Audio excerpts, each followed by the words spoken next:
Hey everybody, and welcome to episode 253 of the JavaScript Jabber Show. This week on our panel we have Aimee Knight. Hello. Cory House. Hi everybody. I'm Charles Max Wood from devchat.tv, and this week we have a special guest, and that's Daniel Moore. Hello. I think on our schedule it actually says Daniel X Moore. Yeah. Is that what you go by? Yeah, it's my Google name for the internet world. Gotcha. Yeah, that's why I did Charles Max Wood, because Chuck Wood and Charles Wood were hard to differentiate on. So yeah, just add a unique letter or a fun middle name, and then you've got Google uniqueness. That's right. Do you want to give us a brief introduction to who you are, where you work, what you do? Yeah, so I'm Daniel X Moore. I work at Fog Creek on Gomix. Gomix is a product that makes it extremely easy to build the bot or app of your dreams. I've been doing software for at least 10 years professionally. I think I'm a quad stack developer by now. I've got a lot of front end, some back end, CSS, cloud. So it stacks for days around here. Wait, I've not heard of quad stack before. So what, you said it's cloud, but what is the it's so like there's like full stack, it's just like front end and back end. But then on the front end, people are adding like MVC frameworks. So that's almost an entire additional stack. And if you've got Amazon Web Services, anything like that, you'd probably consider ops and that type of stuff a stack. And then sort of design, CSS animations, HTML, HTML5, like could even be separate from some extent, the front end frameworks. I think I've got 4 or 5 full stacks under my belt by now. And they keep coming out with new stacks, so it's hard to keep up. But so does that make you the stack master? Yes. Yeah, but anyway, so I've been doing, actually originally, I think 10 years ago or so, started with PHP and sort of when I got into the basic kind of, I can make apps for the web and do stuff on computers and it's fun. And then around like 2008 or so, got into Ruby on Rails, and that was really blew my mind as like how easy things could be to like get started and get going. And it's really informed a lot of my design decisions and product decisions. Even on Gomix today, like that idea that someone can just sit down and get started and have conventions and have all the tedium abstracted away and can just get to work basically really informs a lot of my design decisions, product choices, tool choices, and things like that.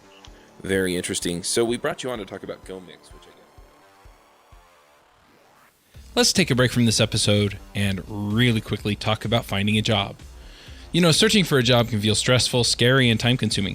Pushy recruiters try to sell you on roles you don't actually want, and the job boards make you feel like you're throwing your resume into a black hole, never to be seen again.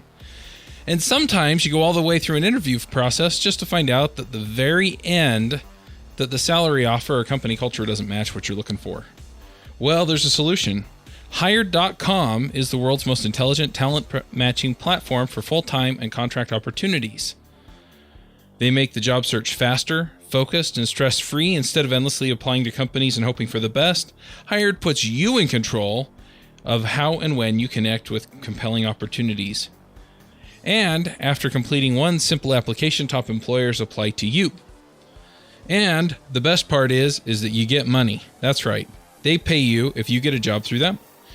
Listeners to this show can earn double their normal hiring bonus by signing up with the show's link. That's right, you get $2,000 instead of $1,000.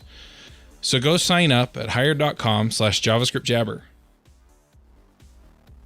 Very interesting. So we brought you on to talk about Gomix, which I guess was called HyperDev, which was called something else, which was called something else. It was called HyperWeb originally, and then we decided to call it HyperDev because web, like it's not a great name, like interwebernets.biz, and it's not very good.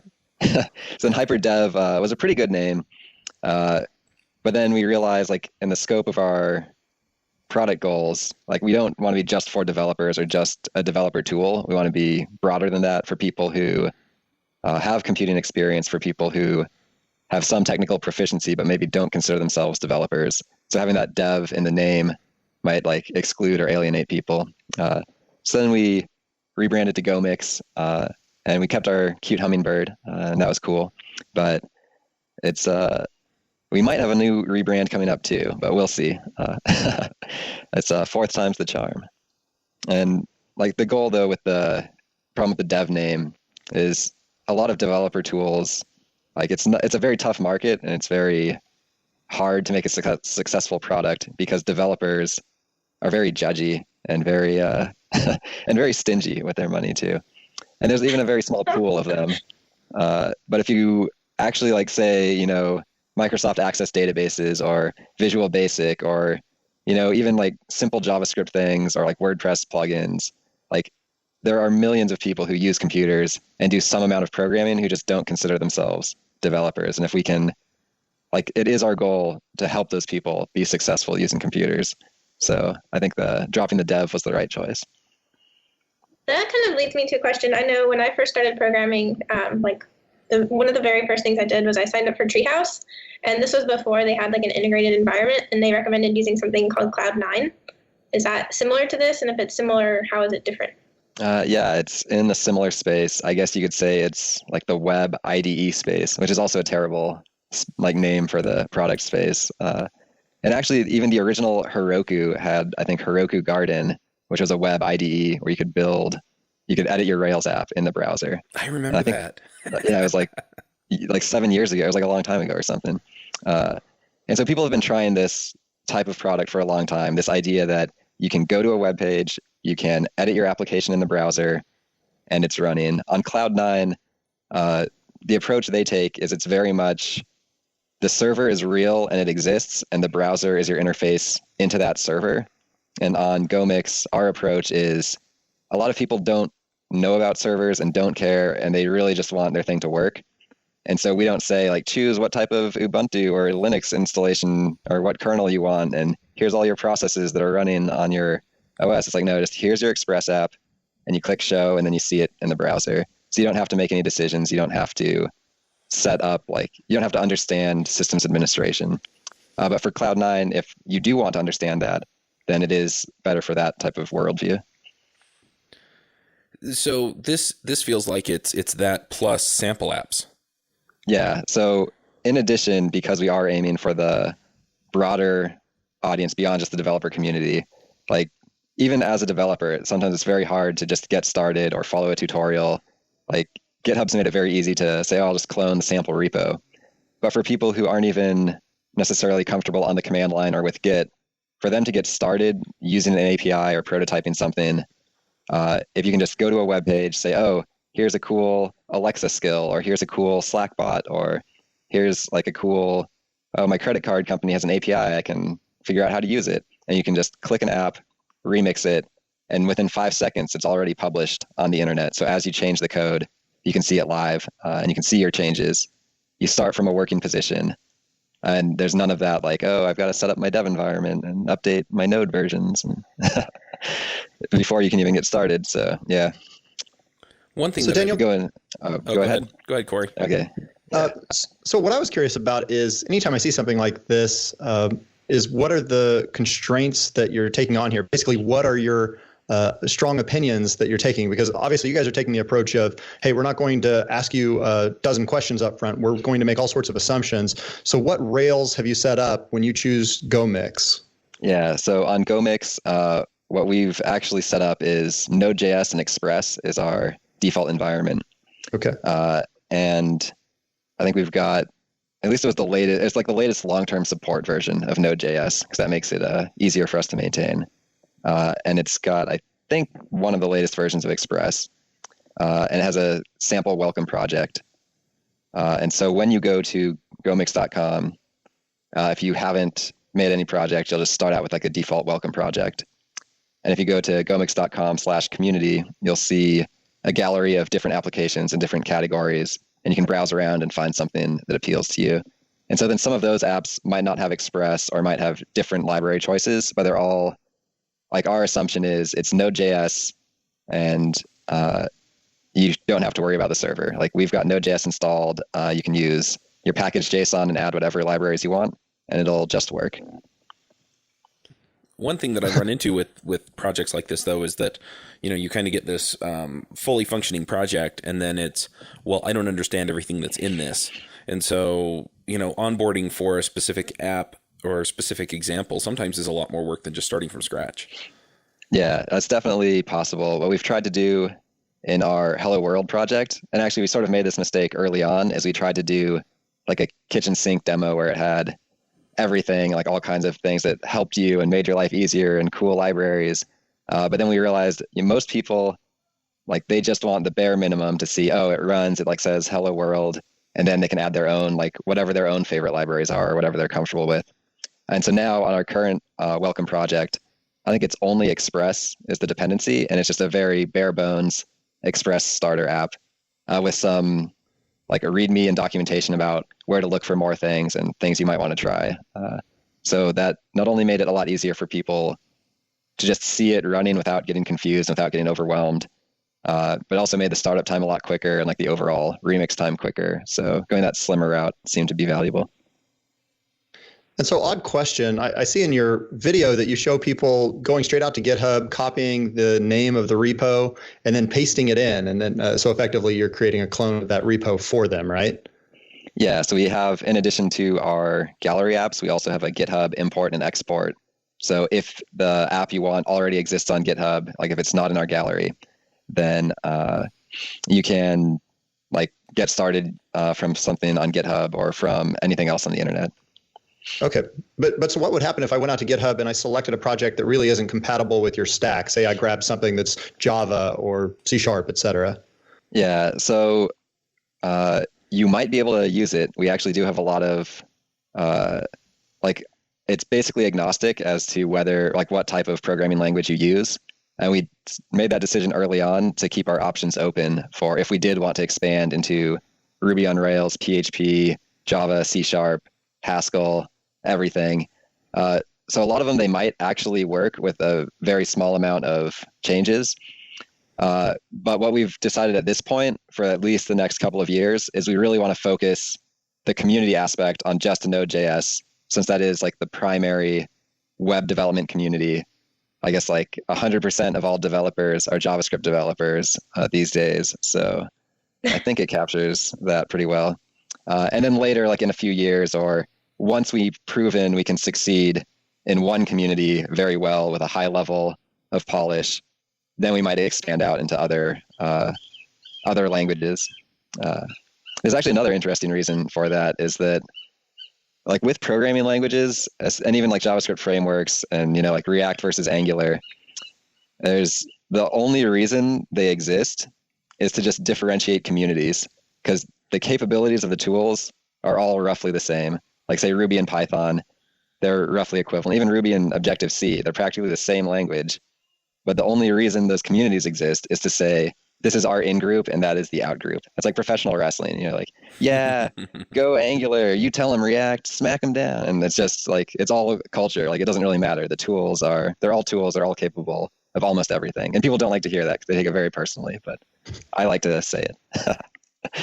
Well, I totally see your point there. I think that's an interesting conversation because you look at a professional golfer, and if you take Tiger Woods and you give him a junkie club from, say, Walmart, he could still play an amazing round of golf with it. And I think largely what we're seeing today is small improvements in technology stacks that are sometimes justified, sometimes not, depending on how many years back you were. So yeah, there's an interesting post here recently, I think that Uncle Bob had posted that had discussed this idea that more and more the technologies that we're seeing are different flavors, but not truly revolutionary ideas. So yeah, we're at an interesting time right now where we're just not seeing as much true innovation. Well, I mean, I think we are seeing it. It's just every popular language has to be multi-paradigm because you have to be popular, you have to appeal to everyone. And so like JavaScript is multi-paradigm, C++ is multi-paradigm. Like they have functional elements, they have, you know, object-oriented elements, they have all kinds of like anything that was a good idea, all gets included into every language now. I remember a talk by Matt, who's the creator of Ruby. And he basically got up and he talked about Ruby as a 0.8 language. And basically what he said is that, you know, Ruby easily handles 80% of the stuff out there. And most of the languages that you named are the same way, right? They easily handle 80% of the cases. So unless there's some specialized thing that the language does that you absolutely have to have, so you need Erlang's concurrency model, you absolutely have to have it for, you know, your particular case, or Something about the way that Node.js, switches between tasks, and manages its timeline versus something else, or, some other language has some special feature that you absolutely need. Yeah. The other 80% of the cases, they all handle them just fine. I think you're absolutely right with that. Yeah. And it's even funnier, like the more similar the languages are, the more rabid, foaming at the mouth people become when you say, oh, you could just use this other, like if you want to get people completely irate, like bring up CoffeeScript versus JavaScript versus TypeScript, and people will have the strongest opinions that you've ever seen. And yet those languages, like they're all JavaScript dialects. They have the same ecosystem. They have just different tools and processes. They're all like almost completely equivalent in terms of like the power they can express, the things they can accomplish, the way you generally think about it. You interact with the DOM or you're in Node, and yet people have the most strong opinions. So it proves that it's just professional wrestling, that like, your hero, your champion is totally better than the other champion. Yeah, but mine is. Yeah, absolutely. Of course. So speaking of, go ahead. No, go ahead. Well, I was going to say, so speaking of all of that, if I wanted to use like the latest and greatest, what steps do I need to do inside of Gomix to be able to do that? Can I use TypeScript, or do I need to use like if stuff is not supported? Yeah, like you should be able to use all the latest and greatest things in Gomix. And our general flow for that is you would find in the gallery like a TypeScript starter template or like a starting TypeScript project, and it'll have it all set up in the package JSON with the packages you need to install, the starts command to actually start your server as like the package JSON run command. And once someone sets it up once, and if we have it in the gallery, then anyone who's interested in that could search for it, find it, remix it, and get started using TypeScript. And for any like common thing, we should have them all very soon for like TypeScript, React, Angular. It's sort of like as people from the community kind of step up and build those starter templates, we're very happy to feature them in the gallery so other people who are interested can get started. This is basically like starter apps, like boilerplates that you can start using? Yeah, it's basically all configured, and if there's any like Gomix specific thing, if it needs to do like a build step, or if it needs to use like Express middleware to compile things on the fly, they'll be all set up. And so then once you find that, you can just remix it, and then you can be using TypeScript in about 5 seconds also. So I guess that brings me to another question. So are these things, like, how do you stay up to date as package versions change and stuff like that? Yeah, so once you've remixed it, it's kind of up to you for your app when you want to update it. And I think most people just won't, and that's fine. We really worry about staying up to date. And sometimes it's important if there are security fixes, but most software that is ever created is out of date almost immediately. And I think just don't worry about it. Just if your app is working for you, in fact, upgrading is a very risky thing. So just if it works, don't upgrade. And if it doesn't work, maybe try upgrade. So it'd be up to the person who created the template for them to keep it updated, or I'm assuming then I can update it myself if I want. Yeah, so if you remix the template, then you can update any dependencies. We even have a little helper UI in the editor. If you're looking at your package JSON, it'll do a check against an API to see if your node module if there's a newer version, and it'll tell you, hey, you can just update it, and you can click a button, it'll update you to the latest version.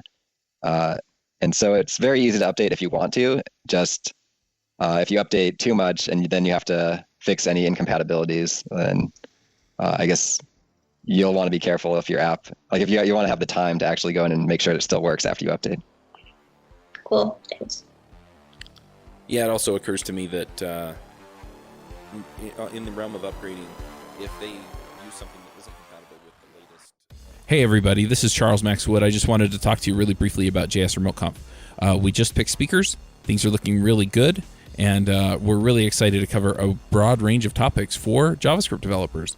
So if you're looking to learn things about Node.js, about becoming a better developer, about deployment, about mobile development, and much more about JavaScript, then come check us out, jsremoteconf.com.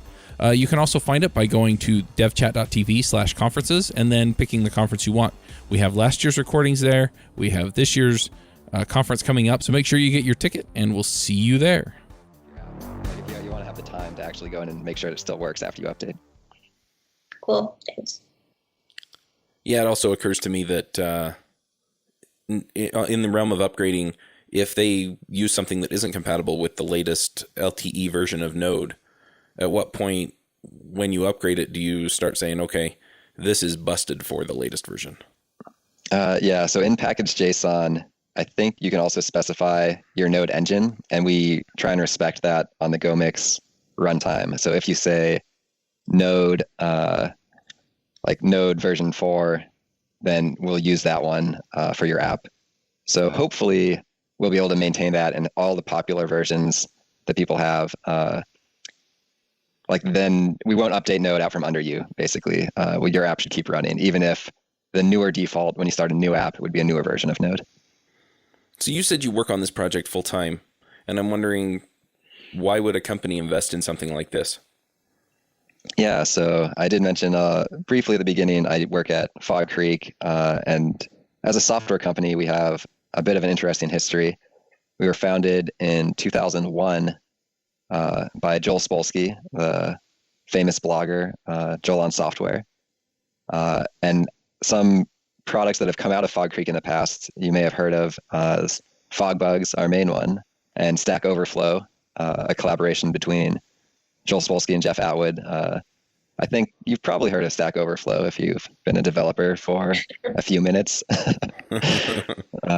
And Trello also recently, a few years ago, was spun out from Fog Creek also. And just last month, they were purchased by Atlassian. So I think we've got a lot of pretty successful products on our track record.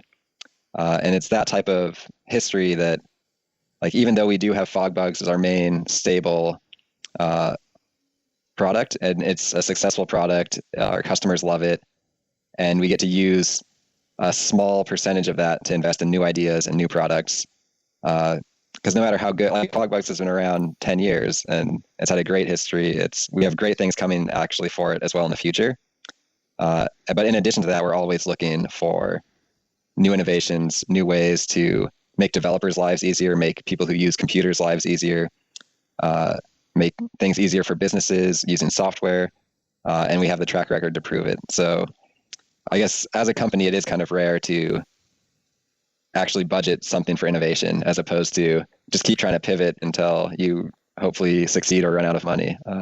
So it's sort of the opposite of a way a lot of startups have done it. So I find your description very interesting. I mean, I have a lot of respect for Joel, and I really enjoyed the Stack Overflow podcast back when they were telling their story in the early days after launch. And I think one thing that makes this intriguing is it's not that much different than the idea of what they did in other cases. Just like with Trello, there was no story for monetization at the beginning. At least not that I'm aware of. I think you guys launched Trello and just said, hey, here's something people will find useful and we'll figure out how to monetize it later, perhaps. That was true, wasn't it? I believe so. I think this time we're trying to be a little more conscientious of that. Okay. Because Trello did take VC at some point. I think they had a pretty good round, but it was after they'd already proved traction and kind of found that it was a bit like that the market wanted a product like that. And they deferred some of the exact ways to like turn it into a big business, but they knew that market demand existed fairly early on. Okay, so that's what was unclear to me. Is this altruistic, or is this also something that you feel like has a business future, but that piece really isn't outlined yet? We absolutely feel that it has a business future. We're exploring a few opportunities right now. I guess I can go into sort of some overall like history and design goals for it, and then kind of lead into some of the business possibilities. It might make more sense with some background. Great. So as we've been saying, Gomix is an online IDE, which is a terrible category of things, but the promise is you can sit down, go to a web page, your app is already deployed, it's already running. And our inspiration for creating this, like our kind of design influence or like thinking about how to make computing better. I've been personally inspired by a lot of Alan Kay's work, Brett Victor, Chris Granger, who did Light Table and Eve. And a lot of these sort of visionary people are looking at how can we sort of deliver on the promise of computing? Like we have these machines, they're very powerful. How can we make it so humans can achieve human goals and successfully use them?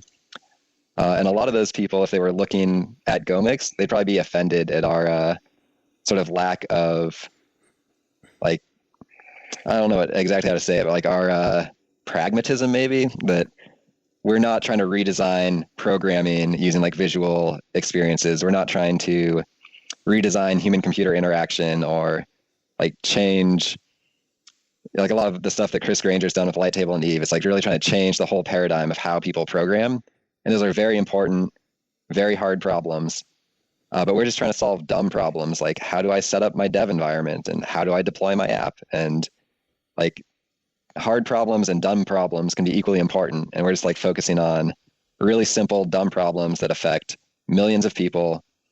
And it's somewhat challenging to like have the design integrity to say, we want your app to be running in under 5 seconds. Like the first time you go to gomix.com, we want you to have a complete app running in 5 seconds. And there are a lot of hard problems around that, like the fundamental problem of, I just want to have an environment that works. I don't want to have to download a bunch of stuff on my desktop and figure out Git and figure out all of these other things. Like those aren't like hard technical problems. It's just have a convention, make decisions and set it up in the way that will work for 99% of people, and like be very diligent and very act with a lot of conviction in the libraries and the tools you use, but not so much conviction that you like ignore where people are today. Because like JavaScript is probably one of the most popular languages, if not the most popular language in use. So sort of by default, it's the one most people use. It's on browsers. Like everyone probably has 8 JavaScript runtimes on their toaster by now. So like it's everywhere. So we definitely have to meet people with where they are. So I gotta go upgrade my toaster. No, I'm getting self-conscious. Yeah. And then like when you're trying to update your toaster, and then you got to get the right node version and try to install Git on your toaster, and it's just not easy, And like these problems, right? Like they're problems we made for ourselves as developers. Like we make our lives harder. And the hard part isn't, okay, now that we've made a really hard problem for ourselves, let's solve it. It's like, can we just sidestep that whole thing altogether? Like, couldn't it just be easy again? And we think for a lot of people, for a lot of problems, for a lot of projects that you want to do on a computer, it can just be easy. Like most apps aren't Google scale. They aren't Facebook scale. Even for like strong typing and redesigning the way programming languages work to like prevent programmer errors, like those are problems that affect teams of hundreds of people, and you need to enforce consistency across a 1 million line code base. But most people's code base is like a couple hundred lines, duct taping together a few APIs on the internet, and it just solves a problem for them, for their business. Like most apps are small, most programs are small, most problems are small. And if you have a big problem, you can break it down into small problems. There are some problems that are very hard and very big, and refactoring millions of lines of code is one of them. But your average person doesn't have that problem. And so we're just trying to solve the problem for people today, like developers of the future, for the next 1 billion computer developers. Like we want them to have an environment that's easy, that makes sense. So I really like what you said about, breaking problems down, that even the big problems can just be solved by solving a bunch of small problems. I've believed in that for a long time. And I think I guess the thing that came to mind as you said that was we also have this big push toward serverless architectures, toward functions as a service, which is to some degree in the same space as what you're doing, because it is, hey, let me take this thing and make it really approachable. Let me write a few lines of code and paste them into a web IDE or into a file and just save it somewhere and magic happens. How do you feel like, do you agree with me that people might be cross-shopping between these two paradigms? And if so, why do they choose Gomix over those other sort of function as a service style of thinking? I think that's definitely a good insight, is that we are moving a lot more towards like cloud services, serverless architectures, sort of static HTML and JavaScript pages that are just another client of all of these distributed services that might be on AWS, that might be on Lambda or Firebase or even Heroku apps or some other like third-party APIs, where the web page directly contacts the API rather than going through your central server through their API. Right. And I think it's really not using Gomix instead of these other tools, but in addition to. So you can use Gomix with Heroku. You can actually just set up a database in Gomix. Here's a fun trick. You can go on Heroku and add a database and just copy the database URL into your Gomix env file. And now you've got like a database in Gomix. And like same for any other web resource. They're all like out on the internet now. We're going back to mainframe computing where there's just one giant mainframe with all of these little services talking to each other. And it's not quite the same because there are so many different ones. Like it's only getting more complex. There's like even Amazon alone has probably like 150 different services right now, and they like have a new one every week. So the complexity is never going to get less. And sometimes like that specific service is right for you. And we imagine Gomix as sort of being like the glue or the duct tape or the bash scripts of the mainframe of the future, where you connect together two different services through like a simple 50-line Express app in Gomix. Good stuff. So I was thinking about, Express is as popular a package as it really gets on NPM.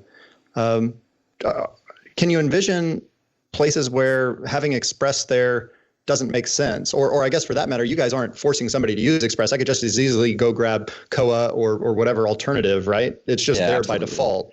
Yeah, Okay. You can use any other server library on NPM. You can use any framework that's on NPM easily. You can even use you could even use Python if you really had to. We don't really promote it in the gallery because we're trying to, it's enough trouble to try and unify the JavaScript community. But you can use anything you want to use. Our idea with Gomix is you should be able to use it, even if we don't necessarily support it.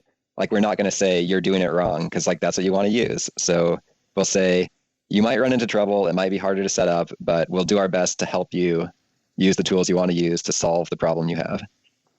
So I think that's the tricky balance that you guys have to strike is, and this happens to any business and really any technology, is if you try to be something to everybody, it ends up becoming harder to serve your audience because your audience becomes more and more amorphous. So that was kind of what I was getting at, is at what point do you guys say, hey, no, you're definitely in the wrong spot here. Oh, I'm wanting to write C++. I'm probably not going to reach for Gomix, right? Yeah. Well, so what I think we would say is you can try it and it won't really be fun for you, but we want you to try it. Like it's important for communities to have a fringe, to have like an edge, because that's where innovations happen. Like that's where someone can say, hey, I did this really weird thing and now I've got this super cool C++ web framework, and you just type the code and it reloads and it works. Like that'd be really cool to have. And if we just tell someone, no, this isn't the place for that, like we would never get that. But if we say, this isn't the place for that, but go ahead, have fun, let us know what you find out, then they'll be like, oh, okay, I know it might not be easy and I might not get any help, but like I might discover something that could be like a thriving fringe community with all of these crazy ideas. And then that can inform us in future directions of like which new things to add, which new things to move from the fringe into the core. That's a great point. Good stuff. So can I ask something kind of unrelated to Gomix, because I'm just curious. I know a fair amount about Fog Creek and the offices and the culture, and I've always gotten the impression that it is a pretty awesome place to work. Like I've seen pictures that apparently, I know Joel at least previously had felt strongly that all developers should have their own office with a door. I think they had sliding glass doors in their office. What is the environment like there culturally and the office itself? So we still have a lot of that. We still have a fancy New York office in Manhattan, like right next to the stock exchange, and with fancy glass doors, and developers have their own, they can close the door, have privacy to actually focus on getting work done. There's a stark change from the open office trend we've seen. But Amen. An interesting thing though, is we're also, I think 50% remote right now, actually. And so in addition to having that nice office where we can go for like team on-sites or get the whole company together there occasionally, we also have about, I think 50% of our developers are remote. But that same goal of having a private space applies. So Fog Creek will pay for you to get a nice desk, nice monitors, a nice chair. And they say, if you have your office in your house, it has to have like a door and you can close it, and like they'll pay for your door probably if you need to add one. Just so That's great. So you have like a space where you can get work done, and you're not just like on the couch and your kids are like spilling stuff everywhere. I'm gonna make a door out of a flat screen TV. I was going to say, I work from home. You must be watching me. No, I'm just kidding. I have a room with a door, and I need it. So yeah, I'm with you on that. Yeah, I have a door, and my door has a lock actually, because you can tell your family, hey, I'm working now, but if it's just locked, then it's even easier. Yeah, that's true too. I have a 1-year-old and a 5-year-old. The 5-year-old's home part of the day because he's in kindergarten. And so, yeah, I have to lock my door. Otherwise, yeah, middle of the morning, hi, Dad. Yeah, what are you working on? Yeah. Yeah, I think earlier when I was talking about sort of the history of Gomix, I think I trailed off before I got to the part about like the business side of it. I just said, hey, it's going to be big and a lot of people are going to use it without ever answering like, and is it a business? So I think I can loop back in on that a little bit. My feeling is by empowering millions more people to be successful using computers to solve their problems, it really kind of helps everyone, and it helps businesses a lot as well. Like say there's so many businesses that have APIs, that have developer toolkits, that have things they want developers to use. They want people to be successful. Like Slack, you can build bots, you can build utilities inside Slack that integrate with it. They provide a lot of value to your organization. And Slack would love for 1 million people to be building on their platform. And there's probably some kind of, way for us all to win in that exchange. Amazon has, all kinds of web services. They want people to use them. They want people to experiment with them, to explore them. Twilio, Citibank, like all of these companies have APIs. They have developer evangelists. They're spending millions of dollars just trying to get developers' attention to use their APIs. And so if Gomix is the most easy, the most simple, the most fun, the most thriving community where you can get started using these tools, it helps people who want to solve a problem in their life. They say they want to like make phone calls on the internet or like build a simple utility that integrates with their cell phone. They could use a Twilio starter project. They could get their app up almost immediately. And then that's a value to Twilio and it's a value to the person. And so we just need to figure out how to facilitate that connection and to like really communicate the value to these companies and say, look, if you just give us 1/10 of your conference budget, we'll bring in 10 times as many developers and they'll be 10 times as successful. And they'll discover your APIs and they'll be so much happier that it was easier to get started. So that's one possible. We're exploring that pretty aggressively right now. It's not concrete, but I think it shows a lot of promise. Well, I really like that mindset of saying, I'm confident that if I build something that lots of people enjoy and that helps make people more productive, that we'll find a way to connect the dots and monetize it. But let's do something. The worst case scenario is, hey, we did something that helped people out. We never found a way to monetize it, but we still made a positive impact. Yeah. And I think it's also one of those rare things, like we're really trying to find the monetization path that is win-win for the developers, for people who aren't necessarily developers, but want to use computers to solve their problems, but also for the businesses who could actually afford the big bucks to pay us money. Like we want to not be sort of like a magazine route where our customers are really the advertisers as opposed to the readers. Like we want to have a unified like success for the people using apps on Gomix and building apps on Gomix is the same as success for the companies that want people to build their apps on Gomix. Right on. All right. Well, anything else that we should talk about before we do picks? Let's see. I could go on some more rants, but we might not have too much time for that. Oh, yes. My favorite recent rant is the singularity is already behind us is my favorite. Everyone says this AI apocalypse is coming up in the future and we should really prepare for it. But I think it happened a long time ago. Okay, you got to name a year then. Let's say like AOL 1993. That was the year.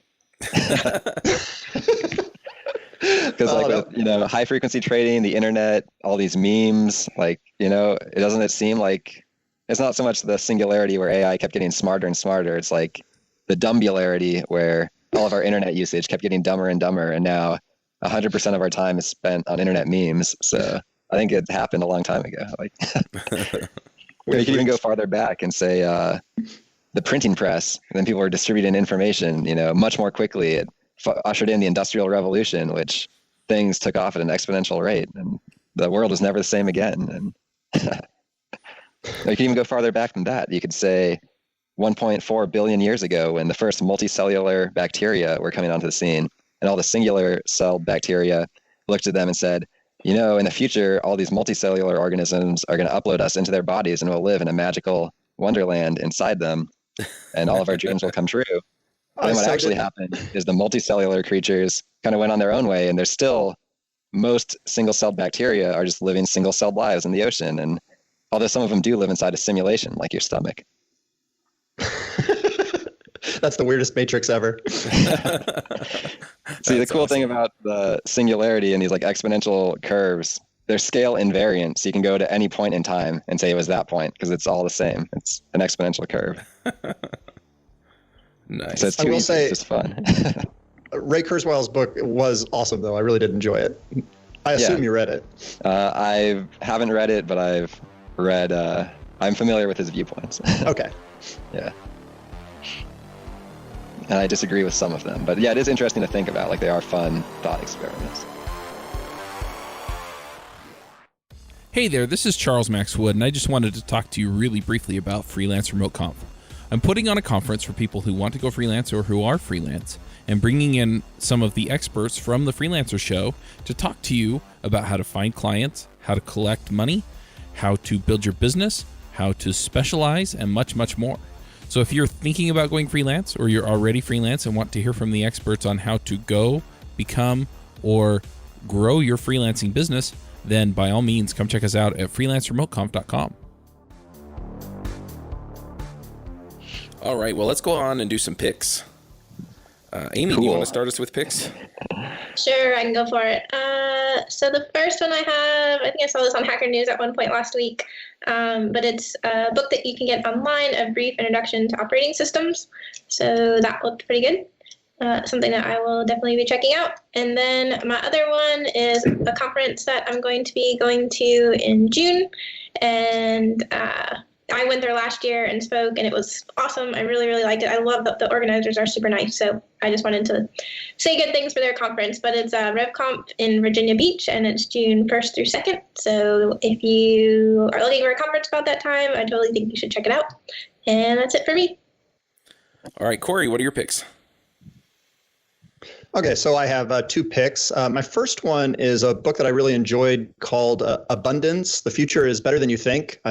It actually came to mind as we were talking here, and as Daniel was telling his story. I feel like here lately things have been pretty negative, a lot of negativity in the press, and this is a fun little reminder that I think the future is pretty bright for us, really just bright for humanity. It's not specific necessarily about technology or about any country or politics. It's just interesting insight on the future. While we're talking about conferences, I'll put in a plug as well. I'm excited to be speaking at Fluent Conference, which is now in San Jose. It was in San Francisco, but they moved it to San Jose this year. That's coming up this summer in June, a conference by O'Reilly. One of my favorite conferences for JavaScript devs. I've met a lot of sharp people there, so highly recommend giving it a look. That's it for me.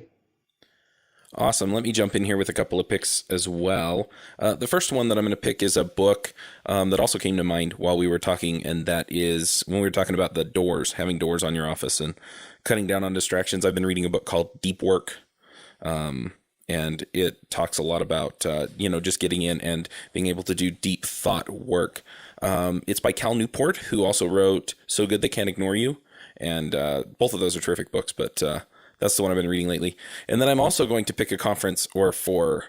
So the next conference I have coming up that I am working on is JS Remote Conf. So if you want to come and listen to a whole bunch of people, a lot of them are former guests on the show. You can definitely do that. Just go to jsremoteconf.com and check that out. And then I'm just going to list off the other conferences that are coming up. I have Freelance Remote Conf coming up in April. iOS Remote Conf is in May, and Ruby Remote Conf will be in June. So if you're interested in any of those, you can go to devchat.tv/conferences and check those out. As far as conferences that I'm attending that I'm excited about, The next conference I'm going to is MicroConf, which is an entrepreneurs conference. They have a starter version and a growth version. So if you're just getting started, you're trying to figure out what your product is, all that stuff, go to the starter version. And if not, you can go to the growth version. It's in Las Vegas, and it's going to be a lot of fun. I think I'm going to be there for most of the time that both conferences are running. So if you want to hang out, grab lunch, whatever, that'd be awesome. The second conference that I'm going to for sure is Podcast Movement, and that's going to be in Anaheim, California. Yes, the same Anaheim where Disneyland is, and that's going to be a ton of fun too.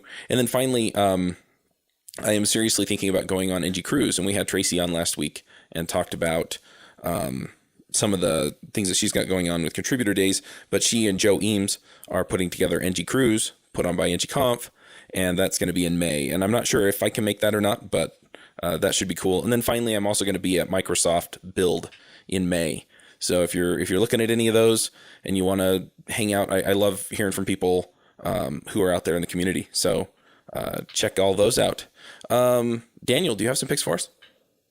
Yes, I think I will take this opportunity to shamelessly self-promote.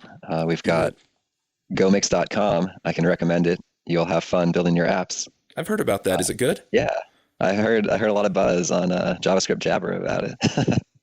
Yeah, it's pretty good.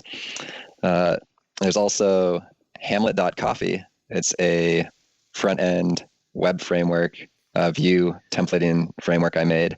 I figured, well, we've got all our favorite professional wrestlers. I should throw my hat in the ring. And the third one is Whimsy.space. It's an online zine-based operating system that comes out monthly. And if that doesn't make any sense, you're right, it doesn't. But it's whimsical and fun and looks kind of like Windows 95. So check it out. Nice. If people want to see what you're doing these days, Daniel, what should they do? Do they follow you on Twitter, see you on a blog somewhere, GitHub, what? Probably Whimsy.space, I think. We'll look deep into my soul and see what I'm about. All right. Well, we'll go ahead and wrap this one up. Thank you for coming, and we'll catch everyone next Thanks. It's week. been a lot of fun. It was fun. Bye. Thanks, Daniel. See ya. See ya.